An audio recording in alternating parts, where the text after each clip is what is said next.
So we'll begin with the weekend report, because over the weekends we often have a lot of responsibilities, including going to events that are sponsored by our nonprofit community.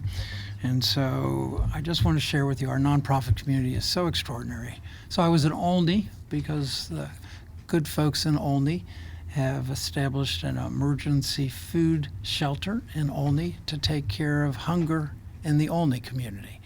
And regretfully, there is a lot of hunger in the Olney community, particularly among our seniors. I then went to Greenfest, which was our Montgomery County celebration of our commitment to a sustainable future. And it was unfortunately on a day, this was on Saturday, when it was cold and rainy, and yet there were still an incredible number of people there. And it really is a very good program that I hope in the future will move back a couple of weeks so that it's in June as opposed to in April or May, when actually we don't have to worry about the weather.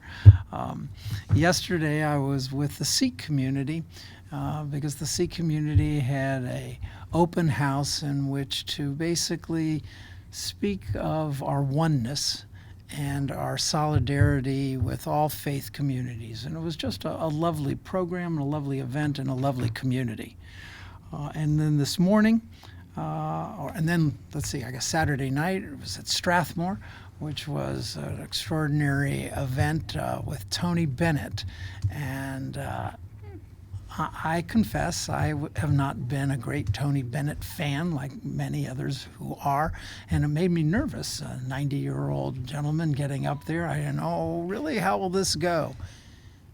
It was unbelievably good. It was one of the greatest shows I've seen, just in terms of the showmanship of it. He would be dancing and snapping his fingers. He was alive, and he did it for an hour and a half, and the place went nuts. And needless to say, Strathmore is a great big part of our community and also recognizes its need to move out into the county and is doing a lot of work in East County and bringing its programs out to East County and to places that don't have the same advantages as those who live close to Strathmore. So I thought that was terrific. And then this morning I just came back from Interfaith Works, opening up its new clothing center and much more at the Twin Brook, the site of the Board of Elections building. And it is just a terrific program that they have there, where now Marriott has agreed to fund a computer center there, where they have vocational training. They have a partnership with Montgomery College. They have partnered with McHale on English classes. And so they not only have clothing, and they also have clothing for when you do a job interview, clothing to impress, so that they have separate clothes that if you want to be ready to have an interview, you can get access to those. They're actually also going to give a debit card. Not that there's any dollars associated with it, but in order to promote financial literacy. And so what's your budget at Interfaith Works? And to be thinking about making choices. So in so many ways, this organization is helping to give a hand up as opposed to a hand out, giving people the skills they need to make big improvements in their lives. Poverty is a growing issue in Montgomery County. And it is one that we really do need to take seriously, and our nonprofit community is at the vanguard of doing just that. So that takes me to 11:30. And so moving on to council business, we have a budget. Our committees have basically done their work now. Full council work sessions begin tomorrow. Straw votes will be on the 18th and final action on the 25th, but most of the heavy-duty work is, of course, as it's always been, on the straw vote. So in the next 10 days, we will basically come to closure with respect to that. We have approximately $20 million on the reconciliation list, a net figure of $20 million. That's within the range that is typical at this stage of the game. It's generally an easier vote to put things on the reconciliation list than to take things off the reconciliation list. So there will be a winnowing process. And that's the process that my chief of staff will be leading with other chiefs of staffs to work through what the final budget will be. But we are confident that we will get there and look forward to a fiscally responsible budget that also includes some of the priorities important to my colleagues. One of the issues our community has been grappling with is trash and recycling pickup, particularly in the Potomac area and beyond. I have a letter that I will share with you, if you haven't already seen it, to Lisa Felt. We have a particular contractor, Potomac Disposal, with whom we have had a series of problems over the years, and now they have problems attracting workers. These are the same people that didn't pay their workers what they were required to pay their workers. It doesn't surprise me that a company that didn't pay workers what they were required to pay them is having trouble attracting workers. So I am basically saying to Ms. Felt, I need to understand why we will continue to be doing contracting work with someone who is not fulfilling their contractual obligations. And we need to transition to the extent we can under our contractual obligations as soon as possible. I got an email over the weekend saying, quote, "What am I paying taxes for if it isn't to have my trash picked up?" It is one of those fundamental government services that we need to get done and get done correctly. What else do I have for you this morning before I turn it to you for your profound questions? Let me share with you again what we did on BRT on 29, because there was some confusion with respect to it. One, we approved the county executive's request for $7.5 million to proceed with BRT on 29. Two, we took out $2 million that had been allocated for station design because we don't feel like we're ready for that, and we want a separate program for station design and construction. That's been one of the issues that's been very controversial as to where you're going to put the stations, and we hadn't finalized where we're going to put the stations. So we didn't feel like we should be appropriating dollars for something that the community had not seen or that the community had had enough input with respect to. So by taking these dollars out, we will force the issue to come back before the council, have public hearings with respect to it, so we will know that the public has been engaged, that the public is generally satisfied to the extent to which these issues ever satisfy everybody, and they never do. But it's nonetheless important to have people have the opportunity and to see that we get this part right. The third thing we did was basically ask and got agreement from our Department of Transportation to come back with a supplemental appropriation request to ask for the funds necessary to design a BRT system that will be in the median, single track reversible lane in the median that envisions a slightly narrower 29, 10-foot lanes instead of 12-foot lanes.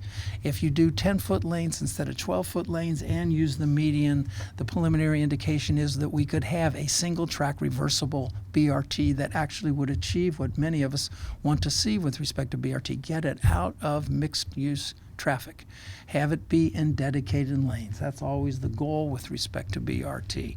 And this proposal was actually something that was consistent with what Mr. Elrich had sought in the beginning and was brought back to us by citizens, by smart young people who did their own work to demonstrate that this could happen. And by coming forward in the way in which they did, it really just lit a fire under this entire conversation. And I think my colleagues and I are unanimously inclined to be very supportive of this. But we've got to do some studies. We've had conversations with the state with respect to it, and we're encouraged by the state's response. These are state roads. You can't unilaterally start tearing up state roads without their approval. But we feel confident that this leadership that we have now at State Highway is a different kettle of fish, a more progressive leadership at State Highway, and we think we'll be able to get some things done that we might not have been able to get done before.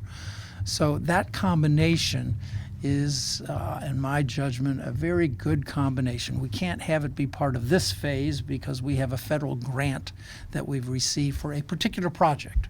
So this has to be, quote, a follow-up project, but one that will follow up so closely on the heels of it that actually the one builds on the other. We're not doing anything that the county executive asked that gets in the way of this second phase or second project, if you will, on a BRT system that would really achieve much of what we want for our community. And we'll work out the egress and getting out of your neighborhood sets of issues at that time. You know, that's always the concern, and we think we can address those concerns going forward. It's not to say that BRT on 29 is met with favor with every community that is impacted. We never expected that to be the case, and we understand their nervousness. We will continue to work with those communities to mitigate the impacts with respect to this, but we do believe that the numbers justify an investment in rapid transit. And it is so fundamental to our county's future to have a first-class transit system in our county. That's metro and rapid transit, as many places as we can. The other piece with respect to that was somewhat controversial is that our staff had recommended that we fund Metro Extra, which is intended to be a higher quality service in the brief period of time that we have before we'll have BRT on 29. Two of my colleagues on the committee embraced that approach. I did not and do not. I think it is a slippery slope if our county starts picking up the tab for WMATA, because right now that is paid for by the state. And if we get into a place where we start picking up the tab here, I believe that the state will say, well, thank you very much. Why don't you pick up the tab for the future one? And in addition, I was not convinced that the quality of service that Metro Extra would provide, given the traffic situation on 29, is going to be of such a difference that it justifies the risk associated with making that investment. So I was not in favor of that. It was put on the reconciliation list, and we'll see if my colleagues ultimately conclude that this is something that we ought to take off the reconciliation list and fund in our budget. With that, why don't I pause and turn it over to you guys? For the Route 29 BRT, it's being restudied? Like, how are you saying it? For the median option? For the median one, we will ask for a study with respect to what it would cost, okay, so that we can then come forward, hopefully, with getting it designed to 35%. But you don't do that before you know what it's going to cost and how you would go about it. Can you explain how this study with the median plan will mesh with the county executive's plan to put the BRTs in the shoulders? So you're going to fund the executive's plan tomorrow. Yes. And then presumably, study this median plan. So is the idea to merge the two? Well, actually, again, so that you know, it's going to be in the shoulder north and then mixed traffic south, right? The key with respect to this is the mixed traffic south, okay? So nothing in the county executive's proposal is inconsistent with this plan, okay? We're not doing anything that gets in the way of, if you will, the second project, phase 2. Okay, we're getting the buses, okay? All that we would need to do no matter what. Would it be the same type of buses that would go? Yes. Okay. Yes, so there's no investment that we are approving that would be counterproductive to the second phase or inconsistent with the second phase. Is this plan in the median going to go through the same type of public hearing process? You betcha. So CAC committee's public hearing? You got it. So this Because is a years-long process. hopefully several years, yes. So we'll ask to get a supplemental. They will come back for a supplemental for what it takes to study this and then propose engineering and design work. We will have a public hearing with respect to that. Okay? I mean, we do listen to our public. We don't always agree with everybody, but we do listen to our public and provide our public with every opportunity to weigh in. We will do so, I promise you, with respect to this as well. What's the timeline on the county executive's proposal? So, I mean, could this delay it at all? No. No. Our Department of Transportation is totally on board this two-step process and sees no conflict or no delay. Okay? They like this. But the two-step process still has to be approved, the second step? Yes, Okay. How much would the study cost? we think small amounts of dollars. I don't know. That's why they have to come back. They will ask. Million? I don't know at this point in time. That's why we've Okay. asked them, and they'll come back with a supplemental, and we can have that conversation when they do. But you're conducting it, you already decided to conduct a study and that's going to happen? Or No, you're- we have asked the Department of Transportation to come back with a supplemental appropriation request to fund a study. And so they will do that after the budget. What else, gang? Do you know how long this contract is with Potomac Disposal? I do not. And I don't know what the terms are in which one could get out of such a contract. In my legal career, when people don't honor their contracts, that generally is a basis for terminating a contract.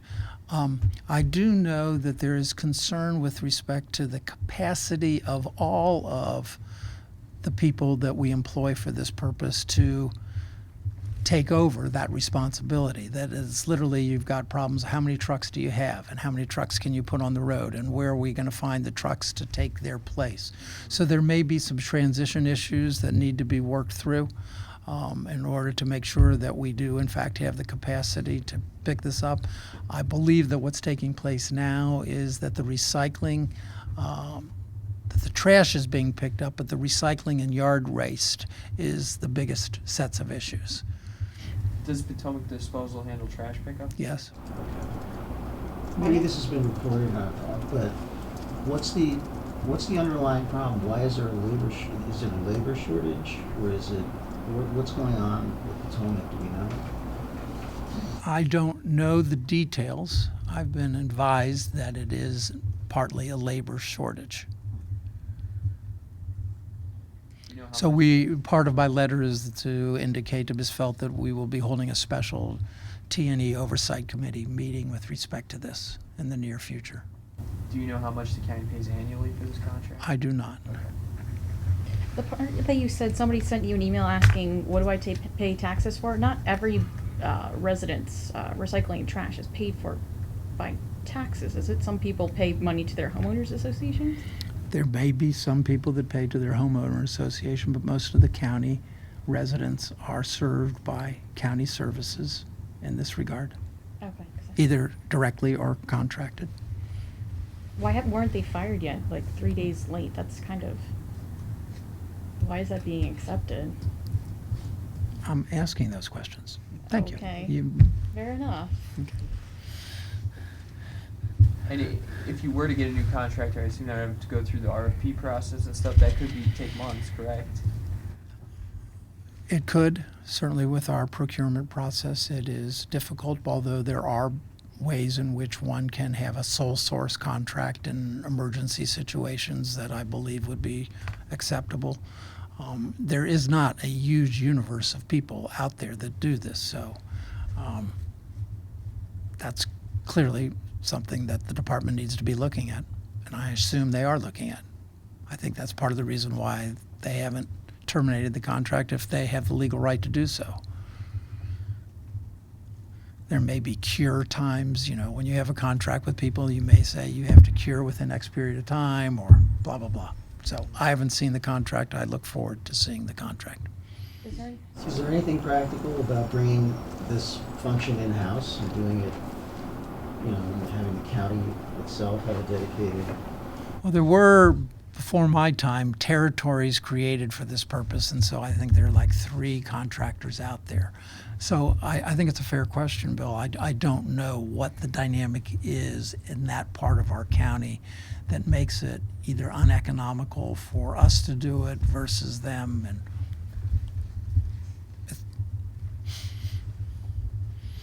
Is there any new information with regard to COG examining dedicated funding source possibilities for Metro? No, I go to COG on Wednesday, and there's a 2-hour strategy session from 2 to 4 with my colleagues on that committee to discuss this. I think you may have seen a lot of the conversation with respect to Virginia and the concerns about a 1 cent sales tax or 1% sales tax creating more revenue for Virginia or generating more revenue than their share. And there are ways to address that issue, and it doesn't have to be 1 cent. It could be less than 1 cent. I think the technical panel thought that a 1 cent across the board was a more elegant solution and a simple solution. But sometimes elegance and simplicity flies in the face of political reality, and this may be one of those in which you want to create whatever path forward is necessary for Virginia to get to yes. And again, I'm not wedded to any particular solution other than a bottom line that here is our commitment to fund Metro. However they want to, if they want to do it on bake sales, they can do it on bake sales. But actually, they couldn't do it on bake sales because it needs to be a dedicated fund. Mr. Turk? I hate to be broken record. Why did HHS go into executive session for an hour last week to talk about the National Symphony?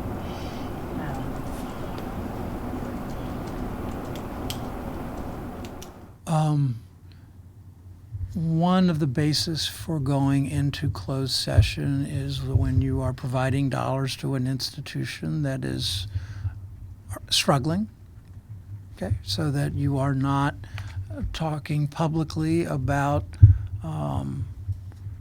things that could harm an institution's reputation. So that's the basis upon which, and as one who is a big supporter of National Phil, I certainly did not want to create a context in which people are saying things that would be harmful to their ability to move forward in a way in which I hope ultimately we will do. Okay. Any thoughts on the case at Rockville High School last week? Charges dropped against one of the students there, and the administration commenting on this case of getting national media attention. Any thoughts? No, my only thoughts are that I am quite confident that our state's attorney carefully examined all the evidence in this case. Given the attention in this case and their fundamental responsibility, I can't imagine them doing anything short of that. And so for them to reach the conclusion they did, they must have felt very strongly that there simply the evidence was not there with respect to it. So they've done their job, and I have no reason to question how they go about their business. How do you feel about the Trump administration using this case as example for why they need to forward their immigration policy? The things that Jeff Sessions said, Sean Spicer, any thoughts on comments they made? I think we've spoken before about our county has a very different point of view with respect to this issue than the Trump administration, and that we stand by our values of being an inclusive community. And so we do not seek to use any situation to further divide our community. It does not serve us to be divided. We are one community. Have you received any word, maybe briefings on how MCPS's evaluations of security in different schools has been going? They've finished 6 high schools so far. I've had an ongoing conversation with the superintendent in which he has assured me that this work is going on, that they have found some things. They will be announcing it in their own timeline, so I don't want to get in front of the superintendent. But I know that they are taking this work very seriously and are completing the audits as they had suggested they would. Do you know who they hired externally to do the audits? I do not. Okay. Do you? They didn't tell me. They didn't tell you. Okay. What else, gang? Anything? I think that's